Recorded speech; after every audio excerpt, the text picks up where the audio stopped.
বিসমিল্লাহির রহমানির রহিম। ফায়দা, অর্থাৎ যে ব্যক্তি ইখলাসের সহিত 40 দিন যাবত এইভাবে নামাজ পড়ে যে ইমামের সহিত প্রথম তাকবীর হইতেই নামাজ শরীক হয়, তবে সেই ব্যক্তি জাহান্নামেও প্রবেশ করিবে না এবং মুনাফিকদের তালিকায়ও তাহার নাম থাকিবে না। মুনাফিক উহাদিগকে বলা হয় যাহারা নিজেকে মুসলমান বলিয়া জাহির করে অথচ অন্তরে কুফর রাখে। 40 দিনের বিশেষ গুরুত্ব রহিয়াছে। মানুষ 40 দিন যাবত বীর্য রূপে অবস্থান করে, অতঃপর 40 দিনে মাংসপিণ্ড রূপে ধারণ করে, তারপর প্রতি 40 দিনে এক এক অবস্থায় রূপান্তরিত হইতে থাকে। এই কারণে সুফি দরবেশদের নিকট চিল্লার একটি বিশেষ তাৎপর্য রহিয়াছে। যাহাদের বৎসরের পর বৎসর যাবত তাকবীরে উলা ফাহত হয় না, তাহারা কতই না ভাগ্যবান। নবী করিম সাল্লাল্লাহু আলাইহি সাল্লাম ফরমাইয়াছেন, যে ব্যক্তি উত্তম রূপে ওযু করিয়া নামাজ পড়িবার জন্য মসজিদে গমন করে এবং সেখানে গিয়া দেখে যে জামাত শেষ হইয়া গিয়াছে, সে জামাতের সওয়াব পাইবে এবং ইহার কারণে জামাতপ্রাপ্ত ব্যক্তিদের সওয়াব বিন্দুমাত্র হ্রাস করা হইবে না। আবু দাউদ। ফায়দা, ইহা আল্লাহ তাআলার কত বড় মেহেরবানি যে শুধু চেষ্টা করিলেই জামাতের সওয়াব পাওয়া যাইবে। আল্লাহর এত বড় দানও যদি আমরা গ্রহণ না করি, তবে ইহাতে কাহার ক্ষতি হইবে? এই হাদিস দ্বারা আরো জানা গেল যে শুধু জমাত হইয়া গিয়েছে এই আশঙ্কায় মসজিদে যাওয়া মুলতবি করিয়া দেওয়া উচিত নহে। মসজিদে যাওয়ার পর যদি জানা গেল যে জামাতে শেষ হইয়া গিয়েছে, তবুও তো সওয়াব মিলিয়েই যাইবে। হ্যাঁ, পূর্ব হইতে হইয়া গিয়াছে বলিয়া সঠিক সংবাদ জানা থাকিলে মসজিদে না যাওয়াতে কোনো দোষ নাই। হুজুরে আকরাম সাল্লাল্লাহু আলাইহি সাল্লাম বলিয়াছেন, এইরূপ দুই ব্যক্তির নামাজ, যার মধ্যে একজন ইমাম হইবে ও অপরজন মুক্তাদি, আল্লাহ তাআলার নিকট চার ব্যক্তির পৃথক পৃথক নামাজ হইতে অধিকতর প্রিয়। এইভাবে চার ব্যক্তির জামাতের নামাজের 8 ব্যক্তির পৃথক পৃথক নামাজ অপেক্ষা উত্তম। আর 8 ব্যক্তির জামাতের নামাজ তাদের যাদের মধ্যে একজন ইমাম হইবে আল্লাহ পাকের নিকট পৃথক পৃথক 100 ব্যক্তির নামাজ হইতে অধিক পছন্দনীয়। তিবরানী। ফায়দা, অনেকেরই ধারণা 2-4 জন মিলিয়া ঘরে কিংবা দোকানে জামাত করিলেই যথেষ্ট হইবে। প্রথমত উহাতে মসজিদে জামাত নামাজ পড়ার সওয়াব পাওয়া গেল না। জামাত যত বড় হইবে আল্লাহর নিকট ততই উহা প্রিয় হইবে। যখন আল্লাহর সন্তুষ্টির জন্য একটি কাজ করা হইতেছে, তখন সেই পন্থায় তাহার অধিকতর সন্তুষ্টি পাওয়া যায়, সেই পন্থা অবলম্বন করাই উচিত। হাদিসে বর্ণিত আছে, 3টি বস্তু দেখিয়া আল্লাহ পাক খুবই সন্তুষ্ট হন। 1, জামাতের কাতার। 2, যে ব্যক্তি মধ্যরাতে উঠিয়া তাহাজ্জুদ পড়িতেছে। 3, যে ব্যক্তি সৈন্যদলে থাকিয়া জিহাদ করিতেছে। হযরত সাহাল বিন সাআদ রাদিয়াল্লাহু তাআলা আনহু বলেন, রাসূল আকরাম সাল্লাল্লাহু আলাইহি ওয়াসাল্লাম বলিয়াছেন, যাহারা রাত্রির অন্ধকারে বেশি বেশি করিয়া মসজিদে গমন করে, তাহাদিগকে কিয়ামতের দিবসের পূর্ণ নূরের সুসংবাদ দান করো। ইবনে মাজাহ। ফায়দা, অর্থাৎ আজ দুনিয়ার অন্ধকারে মসজিদে যাওয়ার সার্থকতা সেই দিন বুঝে আসিবে, যেই দিন কিয়ামতের ভয়াবহ দৃশ্যের সম্মুখীন হইবে। যাহারা দুনিয়ার অন্ধকার তুচ্ছ মনে করিয়া মসজিদে গমন করিত, কিয়ামতের দিন সূর্য হইত উজ্জ্বল একটি নূর তাহাদের সঙ্গে চলিতে থাকিবে। অপর একটি হাদিসে বর্ণিত আছে, কিয়ামতের দিবস আল্লাহ পাক বলিতে থাকিবেন, আমাদের প্রতিবেশীরা কোথায়? ফেরেশতারা আরজ করিবেন, আপনারা প্রতিবেশী কাহারা? ইরশাদ হইবে, যাহারা মসজিদে আবাদ রাখিত। অন্য হাদিসে আছে, আল্লাহর নিকট মসজিদ হইতে অধিক প্রিয় এবং বাজার সবচেয়ে অধিক অপ্রিয় স্থান। একটি হাদিসে বর্ণিত আছে, মসজিদ হইল বেহেশতের বাগান। জামিউস সাগীর। একটি সহিহ হাদিসে বর্ণিত আছে, হযরত আবু সাঈদ রাদিয়াল্লাহু তাআলা আনহু হুজুর সাল্লাল্লাহু আলাইহি সাল্লাম হইতে বর্ণনা করেন যে, কাহাকেও মসজিদে গমন করিতে অভ্যস্ত দেখিলে তাহার ঈমানদারি সম্বন্ধে সাক্ষ্য দিতে পারো। তারপর তিনি এই আয়াত পাঠ করেন, যাহারা আল্লাহর প্রতি ও কিয়ামতের প্রতি ঈমান রাখেন, তাহারাই মসজিদে আবাদ করিয়া থাকেন। একটি হাদিসে আছে, কষ্টের সময় ওযু করা এবং মসজিদের দিকে গমন করা এবং এক নামাজের পর অন্য নামাজের অপেক্ষায় বসিয়া থাকা গুনাহ সমূহকে ধৌত করিয়া দেয়। জামিউস সাগীর। একটি হাদিসে বলা হইয়াছে, যে ব্যক্তি মসজিদ হইতে যত দূরে থাকিবে সে তত বেশি সওয়াব লাভ করিবে। তার কারণ হইল, প্রতি কদমেই সওয়াব লিখিত হয়। এজন্য কোন কোন সাহাবী ছোট ছোট কদম রাখিয়া মসজিদের দিকে চলিতেন। হাদিসে বর্ণিত আছে, 3টি বিষয়ে সওয়াব যদি লোকের জানা থাকিত, তবে উহা লাভ করিবার জন্য রীতিমতো যুদ্ধে অবতীর্ণ হইত। প্রথমত আযান দেওয়া, দ্বিতীয়ত দ্বিপ্রহরে জামাতে শরীক হইবার জন্য মসজিদে গমন করা, তৃতীয়ত প্রথম সারিতে দাঁড়াইয়া নামাজ পড়া। একটি হাদিসে বলা হইয়াছে, কিয়ামতের দিন যখন প্রত্যেক লোকই অস্থির থাকিবে এবং সূর্যের কিরণ অত্যন্ত প্রখর হইবে, তখন 7 ব্যক্তি আল্লাহর রহমতের ছায়াতলে আশ্রয় পাইবে। তন্মধ্যে একজন ওই ব্যক্তি যার অন্তর সব সময় মসজিদে লাগিয়াই থাকে, প্রয়োজন বশত বাহিরে আসিলে আবার মসজিদে যাইবার জন্য ব্যস্ত হইয়া পড়ে। আরো বর্ণিত আছে, যে ব্যক্তি মসজিদকে ভালোবাসে আল্লাহ তাআলাও তাহাকে ভালোবাসেন। জামিউস সগীর। শরীয়তের প্রতিটি হুকুমের মধ্যে অপরিসীম বরকত এবং সওয়াব ছাড়াও বিভিন্ন প্রকার উপকারও নিহিত রহিয়াছে। এগুলির প্রকৃত পরিমাপ সহজে সাধ্য নহে, তবে বিজ্ঞ আলেমগণ নিজ নিজ যোগ্যতা অনুসারে শরীয়তের নির্দেশ সমূহের উপকারিতা বুঝিতে চেষ্টা করিয়াছেন। হযরত শাহ ওলিউল্লাহ রাহিমাল্লাহু হুজ্জাতুল্লাহিল বালেগাহ গ্রন্থে জামাতের উপকারিতা সম্বন্ধে যে সুচিন্তিত অভিমত ব্যক্ত করিয়াছেন, তাহার কিঞ্চিত ব্যাখ্যা নিম্নে প্রদত্ত হইল। সামাজিক কুপ্রথা হইতে বাঁচিবার জন্য এমন একটি ইবাদতের প্রচলন হওয়া উচিত, যাহা প্রকাশ্যে এবং সকলের সম্মুখে আদায় করিতে হইবে, এবং যাহা আদায় করার ব্যাপারে জ্ঞানী এবং মূর্খ, শহরবাসী ও গ্রামবাসী সকলেই প্রতিযোগিতা ও গর্বের সহিত উহাতে অংশগ্রহণ করিবে। বরং উহার এত ব্যাপক প্রচলন হওয়া উচিত, যাহা ব্যতীত চলাই যেন মুশকিল হইয়া দাঁড়ায়, এবং পরিণামে উহা মানুষকে ন্যায়ের পথে আকর্ষণ করে। এই উদ্দেশ্য সাধনের জন্য নামাজের চেয়ে কার্যকরী কোনো ইবাদত আর নাই। সুতরাং আমাদের উচিত যেন আমরা নামাজকে প্রতিষ্ঠিত করার জন্য বিশেষ ইন্তজাম ও ব্যবস্থা গ্রহণ করি। প্রত্যেক ধর্মেই কিছু সংখ্যক লোক এমন থাকেন, যাহাদেরকে সাধারণ লোক অনুসরণ করিয়া চলে। কাজেই এমন একটি ইবাদত হওয়া উচিত, যাহাতে সর্বস্তরের লোকজন হাজির হইতে পারে। এই হাজির হওয়ার দরুন যাহারা অজ্ঞ ও মূর্খ, তাহারা যেন আলেমদেরকে অনুসরণ করিয়া শিক্ষিত হইয়া উঠিতে পারে। তদুপরি মুসলমানদের ওইসব মজলিসে যেখানে ওইসব লোক হাজির হন যাহারা আল্লাহর প্রতি অনুগামী, তাহারা রহমতের আশা রাখেন এবং তাহাকে ভয় করেন, এইসব লোক উপস্থিত হইয়া আল্লাহর দিকে রুজু হন, তবে সেই মজলিস আল্লাহর রহমতের আকর্ষণ করার ব্যাপারে অদ্ভুত ক্ষমতা রাখে। সর্বোপরি উম্মতে মুহাম্মদী গঠন করার উদ্দেশ্যই হইল যে আল্লাহর আওয়াজকে সমুন্নত করা এবং ইসলাম ধর্মকে বিজয়ী ধর্মরূপে প্রতিষ্ঠিত করা। এই উদ্দেশ্য জামাতে প্রতিষ্ঠিত হওয়া ছাড়া সফল হইতে পারে না, যার মধ্যে শহর, বন্দর ও গ্রামের সর্বস্তরের মানুষ একত্রিত হইবার সুযোগ পায়। এই জন্যই শরীয়তে জুমা এবং জামাতের জন্য বিশেষ তাকিদ করিয়াছেন এবং উহার প্রচারের জন্য উৎসাহ দান করা হইয়াছে, এবং লোক সমাবেশের সুবিধার জন্য উহাকে 2 স্তরে ভাগ করা হইয়াছে। মহল্লাবাসীদের একত্রিত হইবার জন্য সপ্তাহে একদিন জুমার নামাজের ব্যবস্থা করিয়াছেন। তৃতীয় পরিচ্ছেদ, জামায়াত ত্যাগ করার শাস্তি। আল্লাহ তাআলা তাহার হুকুম পালন করিলে যেমন পুরস্কার দানের ওয়াদা করিয়াছেন, তেমনি তাহার হুকুম অমান্য করিলেও অসন্তুষ্টি ও শাস্তির কথা ঘোষণা করিয়াছেন। আদেশ পালন করিলে অপূরন্ত নিয়ামতের ওয়াদা করা, ইহা আল্লাহ তাআলার অনুগ্রহ ছাড়া আর কিছুই নয়। অন্যথায় বান্দা হওয়ার দিক দিয়া তাহার অসন্তুষ্টি আমাদের প্রাপ্য ছিল, কারণ বন্দেগীর অর্থ হইল হুকুম পালন করা। কর্তব্য পালন করিলে আবার কিসের পুরস্কার? অপরদিকে নাফরমানির চেয়ে বড় অপরাধ আর কি হইতে পারে? অতএব বিশেষ শাস্তির উল্লেখ করার কোনো প্রয়োজন ছিল না। তবুও আল্লাহ ও রাসূলের সীমাহীন মেহেরবানি এই যে ভালো ও মন্দ বর্ণনা করিয়া আমাদিগকে বিভিন্নভাবে সতর্ক করিয়াছেন ও বুঝাইয়াছেন, এর পরেও যদি আমরা না বুঝি, তবে নিজেদের সর্বনাশ করিব। নবী করিম সাল্লাল্লাহু আলাইহি সাল্লাম ইরশাদ করেন, যে ব্যক্তি আযান শুনিয়া কোনরূপ ওজর ছাড়াই জামাতে শরীক না হয়, বরং আপন স্থানে নামাজ পড়িয়া লয়, তাহার নামাজ কবুল হয় না। সাহাবারা আরজ করিলেন, হুজুর, ওজর বলিতে কি বোঝায়? হুজুর সাল্লাল্লাহু আলাইহি সাল্লাম উত্তর করিলেন, অসুস্থতা অথবা ভয় ভীতি। আবু দাউদ। ফায়দা: কবুল না হওয়ার অর্থ এই যে এই নামাজ পড়িলে আল্লাহর তরফ হইতে যে পুরস্কার পাওয়ার আশা ছিল তা হইতে বঞ্চিত হইল, তবে ফরজ আদায় হইয়া যাইবে। ইমাম আবু হানিফা রাহিমাহুল্লাহ এর ইহাই অভিমত। কিছু সংখ্যক সাহাবী ও তাবেঈর মতে বিনা ওজরে জামাত ত্যাগ করা হারাম এবং জামাতে নামাজ পড়া ফরজ। কোন আলেমের মতে নামাজ শুদ্ধই হইবে না। হানাফি আলেমগণ বলেন, নামাজ হইবে সত্য, তবে জামাত তরক করার দরুন অপরাধী সাব্যস্ত হইবে।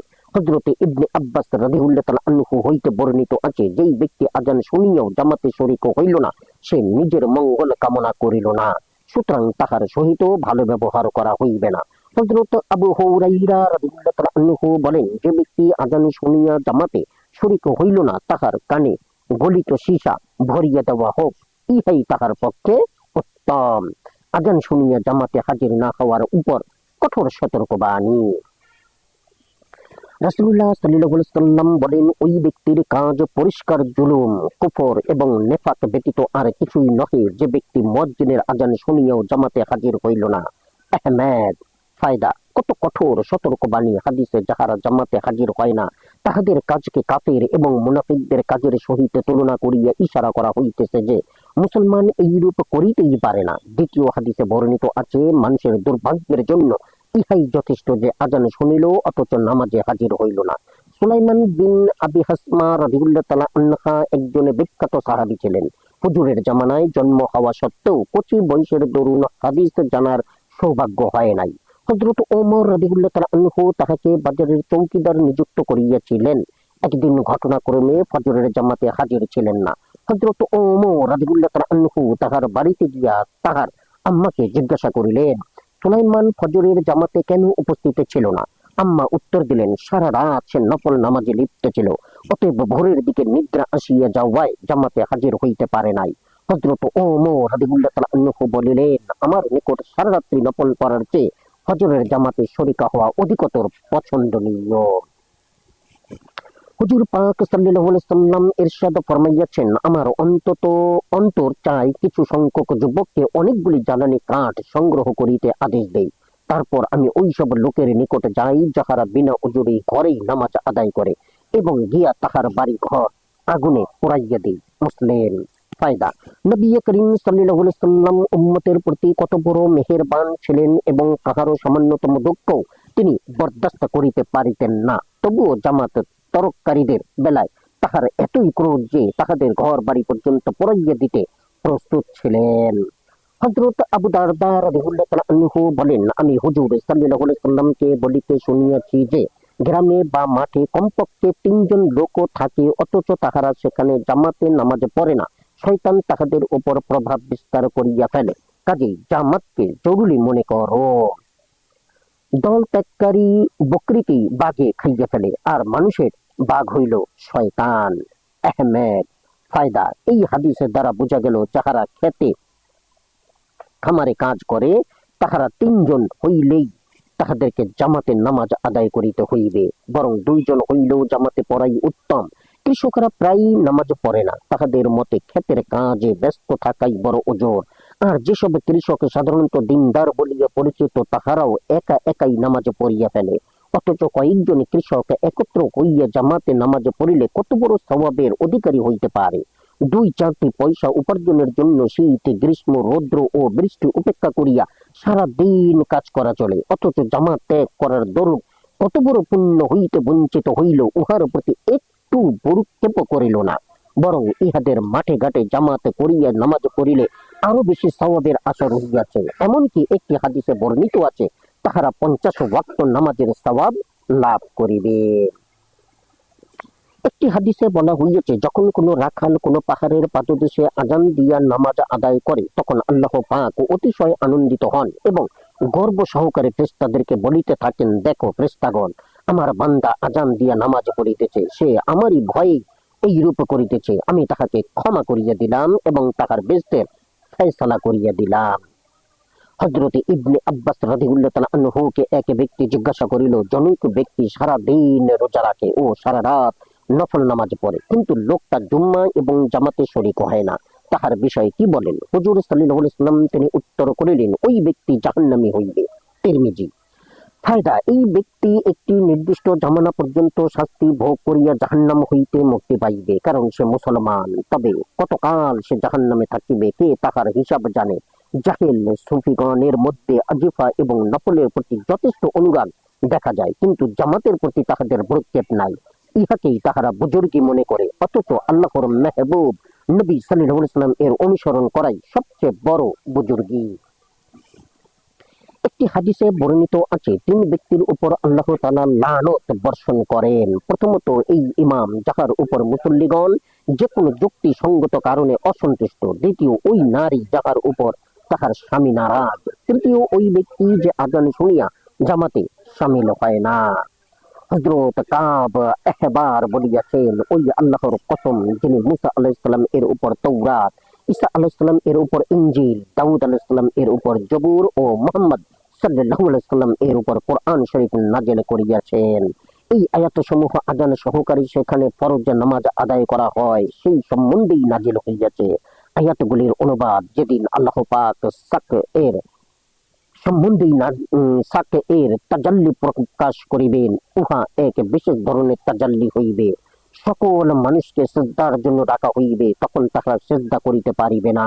তাহাদের চক্ষুদয় লজ্জায় অবনত হইয়া আসিবে, তাহাদের সর্বাঙ্গে অপমান বিরাজ করিতে থাকিবে।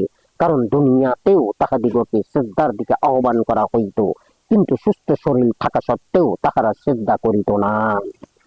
ফায়দা, সাকে এর তাজাল্লি এক বিশেষ ধরনের তাজাল্লি। হাসরের ময়দানে আল্লাহ পাক আপন কুদরতি জানুর নিচের অংশ সহকারে আত্মপ্রকাশ করিবেন।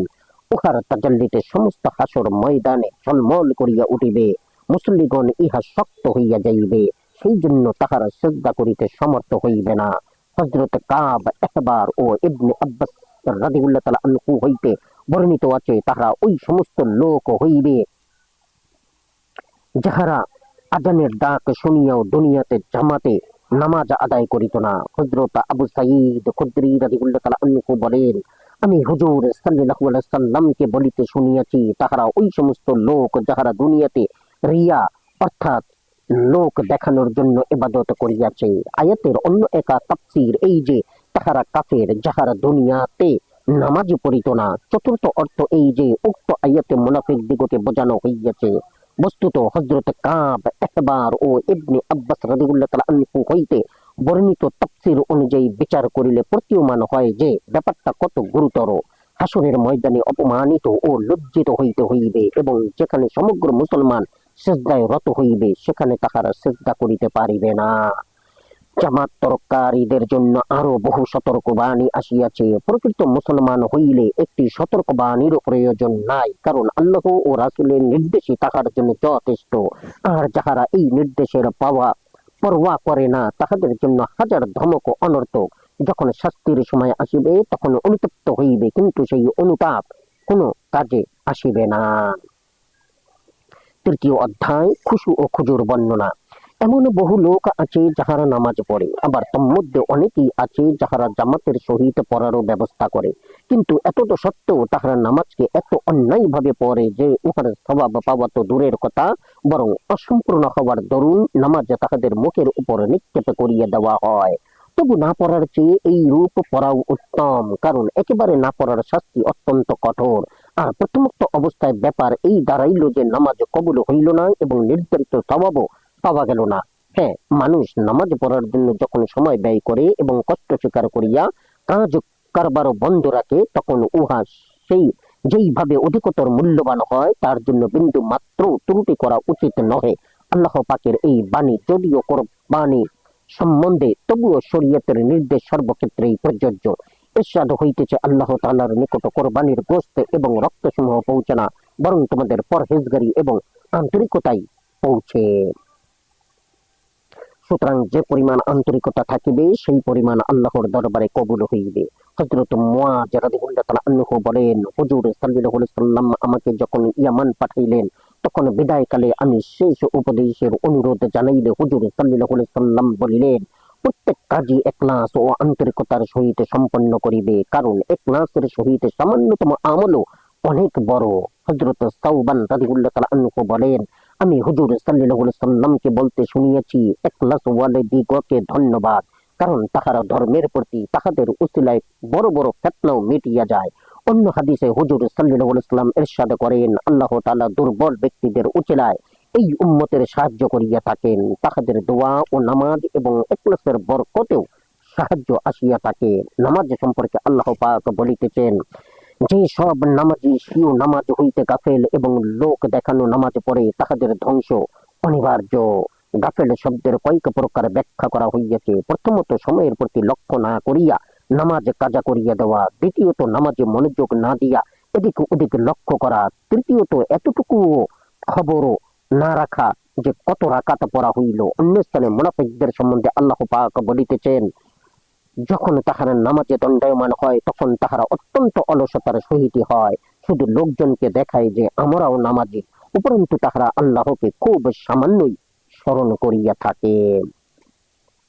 অন্যত্র আল্লাহ পাক কয়েকজন পয়গম্বরে উল্লেখ করিয়া বলিতেছেন, পয়গম্বরদের পর এমন সব অথর্ব উত্তরাধিকারদের আবির্ভাব হইয়াছে যাহারা নামাজকে বরবাদ করিয়াছে এবং খায়েসাতের অনুসরণ করিয়াছে, তাহাদের অতি সত্বর চরম ধ্বংসের সম্মুখীন হইবে।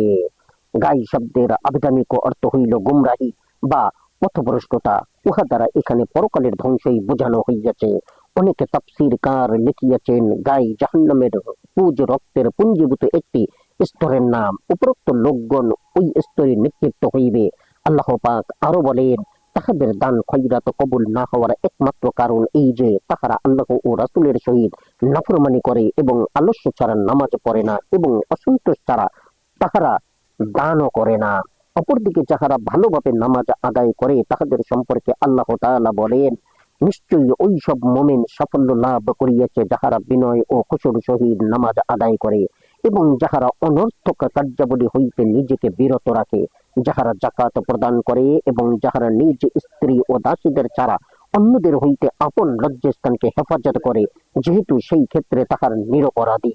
তবে যাহারা নিষিদ্ধ পন্থায় যৌন ক্ষুধা মিটায় তাহারা অবশ্যই সীমালঙ্ঘনকারী এবং যাহারা আমানত ও অঙ্গীকারের প্রতি তীক্ষ্ণ দৃষ্টি রাখে আর যাহারা যত্ন সহকারে নিজ নিজ নামাজের হেফাজত করে, একমাত্র তাহারাই ফেরদৌস বেহেশতের উত্তরাধিকারী, তথায় যাহারা অনন্তকাল অবস্থান করিবে।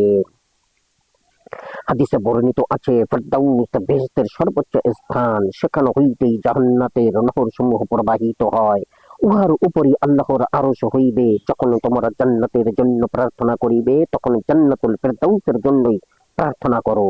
অন্যত্র নামাজ সম্বন্ধে বলা হইয়াছে, নিশ্চয়ই নামাজ একটি কঠিন কাজ, তবে যাহাদের অন্তরে আল্লাহর ভয় ভীতি আছে তাহাদের পক্ষে মোটেই কঠিন নহে। তাহারা আরো মনে করে যে নিশ্চয়ই তাহারা রোজ কিয়ামতে আপন প্রভুর সহিত মিলিত হইবে এবং মৃত্যুর পর তাহারাই নিকট ফিরিয়া যাইতে হইবে। শেষোক্ত শ্রেণীর লোকদের প্রশংসায় আল্লাহ পাক আরো বলিতেছেন, সেই সব ঘরের প্রতি সম্মান প্রদর্শন করিতে ও উহাতে জিকির করিতে আল্লাহ পাক নির্দেশ দিয়েছেন। সেই সকল ঘরে এমন সব লোক সকাল সন্ধ্যায় তাসবিহ পাঠ করে যাহাদিগকে ব্যবসা বাণিজ্য বেচা কেনা আল্লাহর জিকির নামাজ কায়েম করা ও জাকাত আদায় করা হইতে গাফেল করিতে পারে না। তাহারা একটি ভয়াবহ দিনকে ভয় করে, যেদিন অন্তর ও চক্ষুসমূহ উলট পালট হইয়া যাইবে এবং তাহারা এইসব এই জন্যই করিতেছে যেন আল্লাহ তাআলা তাহাদের নেক আমলের প্রতিদান বরং তার চেয়েও বেশি দান করিবে এবং আল্লাহ পাক যাহাকে ইচ্ছা অগণিত দান করিয়া থাকেন। তুমি বড় দাতা যে দান করার জন্য তোমার রহমতের দরওয়াজা সর্বক্ষণ উন্মুক্ত থাকে।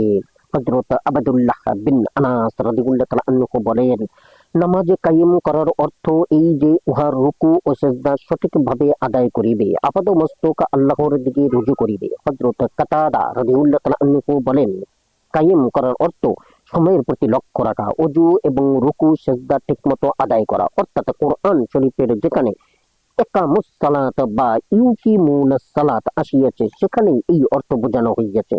এইরূপ নেক বান্দাদের প্রশংসায় আল্লাহ পাক আরো বলিতেছেন, এবং উহারাই আল্লাহর তাআলার খাস বান্দা যাহারা জমিনের উপর নম্রভাবে চলাফেরা করে, অর্থাৎ দর্প ভরে চলে না, এবং মূর্খ ব্যক্তিগণ যখন তাহাদের সহিত মূর্খ জনচিত কথাবার্তা বলে তখন তাহারা সালাম অর্থাৎ শান্তির বাণী দিয়াই প্রতি উত্তর দেয় এবং তাহারা আপন প্রভুর উদ্দেশ্যে সারাটি রাত্র সেজদা এবং দাঁড়াইয়া নামাজ পড়া অবস্থায় কাটাইয়া দেয়। ওই সব খাস বান্দাদের পরিণাম যে কত সুন্দর তাহার বর্ণনা দিতে গিয়া আল্লাহ পাক বলেন, ওই সকল লোকদিগকে তাহাদের ধৈর্যের বিনিময় স্বরূপ বেহেশতের বালাখানা সমূহ দান করা হইবে এবং তথায় তাহারা ফেরেশতাদের তরফ হইতে সালাম ও সম্ভাষণ লাভ করিবে। তাহারা অনন্তকাল তথায় অবস্থান করিবে। শান্তিপূর্ণ বাসস্থান হিসাবে উহা কতই না উত্তম। প্রত্যেক দরজা দিয়াই ফেরেশতাগণ তাহাদের নিকট প্রবেশ করিবে এবং সম্বোধন করিয়া বলিবে, তোমাদের উপর শান্তি বর্ষিত হোক, যেহেতু তোমরা দিনের উপর অটল থাকিয়া ধৈর্য ধারণ করিয়াছ। সুতরাং কতই না চমৎকার তাহাদের শেষ আবাসস্থল। তাহাদের প্রশংসায় অন্যত্র আল্লাহ পাক ফরমাইয়াছেন, তাহাদের নিদর্শন এই যে রাত্রিবেলায় তাহাদের পার্শ্বদেশে আরামের বিছানা হইতে প্রত্যক্ষ হইয়া যায় এবং আপন প্রভুকে ভয় ভীতি ও আশা আকাঙ্ক্ষার ভিতর দিয়া ডাকিতে থাকে এবং তাহারা আমার দেওয়া বস্তু হইতে কিছু দান খয়রাত করে। সুতরাং ওইসব লোকের জন্য তাহাদের চক্ষু শীতল করার মতো অদৃশ্য জগতে কি কি সামগ্রীর আয়োজন করা হইয়াছে তাহা কেহই জানে না, যাহা তাহাদের নেক আমলের প্রতিদান স্বরূপ।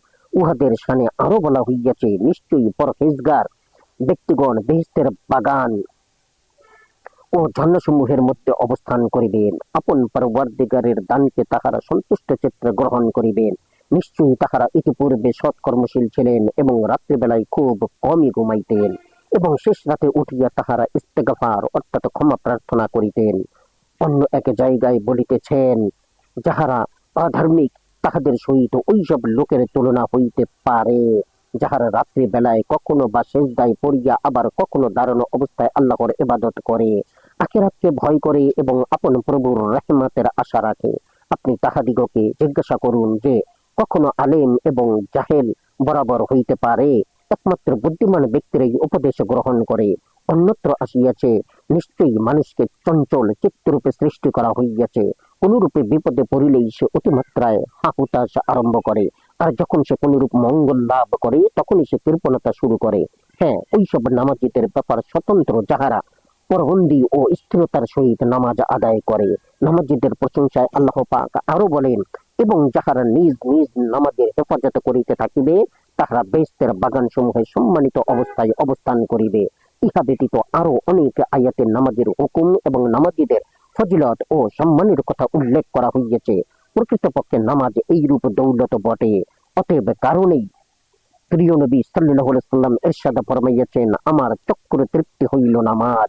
এই কারণেই হযরতে ইব্রাহিম খলিল আলাইহিস সালাম প্রার্থনা করিয়াছেন, হে আমার প্রভু, আমাকে সুষ্ঠুভাবে নামাজ আদায়কারী বানাইয়া দাও এবং আমার বংশধরদের মধ্য হইতেও এমন লোক পয়দা করো যাহারা নামাজ কায়েম করিবে।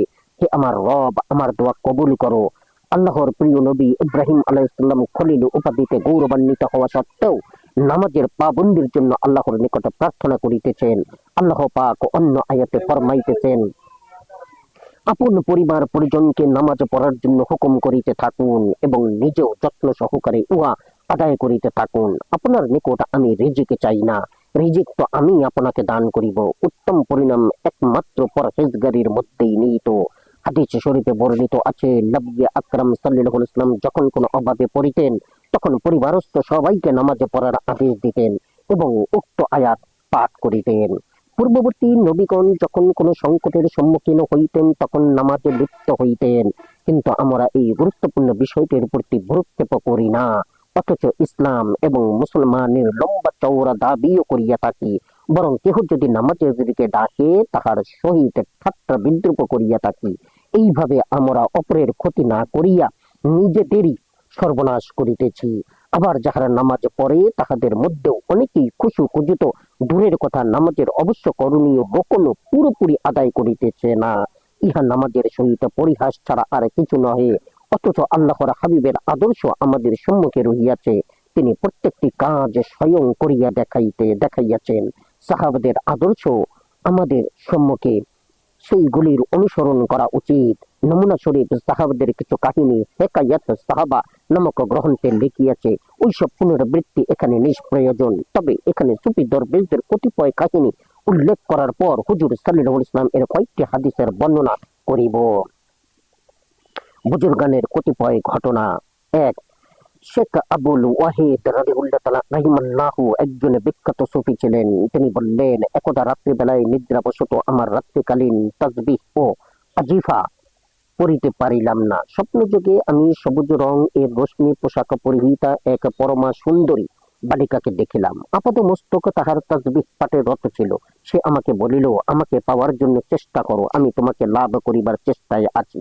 অতঃপর সে কয়েকটি হৃদয়গ্রাহী কবিতা পাঠ করিল। তারপর তিনি নিদ্রা হইতে উঠিয়া কসম করিলেন যে জীবনে তিনি আর কখনো ঘুমাইবেন না। কথিত আছে 40 বৎসর যাবৎ তিনি ইশার ওযু দ্বারা ফজরের নামাজ পড়িয়াছেন। নুজাহাত। 2, শাইখ মাজহার সাদি রাহিমাহুল্লাহ একজন বুজুর্গ ছিলেন। আল্লাহর প্রেমে তিনি 60 বৎসর পর্যন্ত ক্রন্দন করিয়াছিলেন। এক রাত্রে তিনি স্বপ্নে দেখেন যে একটি নহর বিশুদ্ধ মেশকে ভর্তি। উহার তীরে মূর্তির বৃক্ষে স্বর্ণের শাখা প্রশাখা দুলিতেছে, তথায় কয়েকটি বালিকা উচ্চস্বরে আল্লাহর তাসবিহ পাঠ করিতেছেন। তিনি জিজ্ঞাসা করিলেন, তোমরা কে? উত্তরে তাহারা দুটি কবিতা পাঠ করিল, যাহার ব্যাখ্যা এইরূপ: আমাদিগকে মানুষের মাবুদ ও আল্লাহ মুহাম্মদ সাল্লাল্লাহু আলাইহি সাল্লাম এর পরওয়ারদিগার ওই সব লোকের জন্য পয়দা করিয়াছেন, যাহারা রাত্রি বেলায় আপন প্রভুর সামনে দণ্ডায়মান থাকে ও আল্লাহর দরবারে মোনাজাত করে। ৩. আবু বকর জাহির রাহিমাহুল্লাহ বলেন, আমার নিকট একজন যুবক গোলাম ছিল। সে সারাদিন রোজা রাখিত ও রাতভর তাহাজ্জুদ পড়িত। সে একদিন আমার নিকট আসিয়া বলিল, ঘটনাচক্রে আজ রাত্রে আমি ঘুমাইয়া পড়িয়াছিলাম। স্বপ্নে দেখিলাম মেহরাবের দেওয়াল ফাটিয়া গেল ও উহার মধ্য হইতে অনিন্দ সুন্দরী কয়েকটি মেয়ে বাহির হইয়া আসিল। তন্মধ্যে একজন নিতান্তই কুৎসিত ছিল। আমি তাহাদের যোগে জিজ্ঞাসা করিলাম, তোমরা কে এবং এই বদসুরত মেয়েটি বা কে? তাহারা বলিল, আমরা আপনার অতীত রাত্রি আর এই মেয়েটি অন্ধকার রাত্রি। ৪. জনৈক বুজুর্গ বলেন, একদিন আমি গভীর নিদ্রায় নিদ্রিত হইয়া পড়িলাম। আমি স্বপ্নযোগে একটি অপরূপ সুন্দরী মেয়ে দেখিতে পাইলাম। এমন সুন্দরী বালিকা আমি জীবনে কখনো দেখি নাই। তাহার দেহ হইতে তীব্র সুগন্ধি ছড়াইয়া পড়িতেছিল। এমন সুগন্ধি আমি জীবনে কখনো অনুভব করি নাই। সে আমাকে ৩ লাইন কবিতা সম্বলিত একখানি কাগজের টুকরা দিল, যার অর্থ হইল এই: তুমি নিদ্রার স্বাদে আত্মহারা হইয়া জান্নাতের বালাখানাকে ভুলিয়া গিয়াছ, যেখানে তোমাকে অনন্তকাল থাকিতে হইবে, আর তথায় মৃত্যু হইবে না। নিদ্রা হইতে ওঠো, নিদ্রা অপেক্ষা তাহাজ্জুদে কোরআন তেলাওয়াত অনেক উত্তম। তিনি বলেন, এরপর যখনই আমার নিদ্রা আসিত এবং এই কবিতাগুলি মনে পড়িত, তখনই নিদ্রা উড়িয়া যাইত। আমানতু বিল্লাহ। জাযাকুমুল্লাহ খাইরান। আসসালামু আলাইকুম।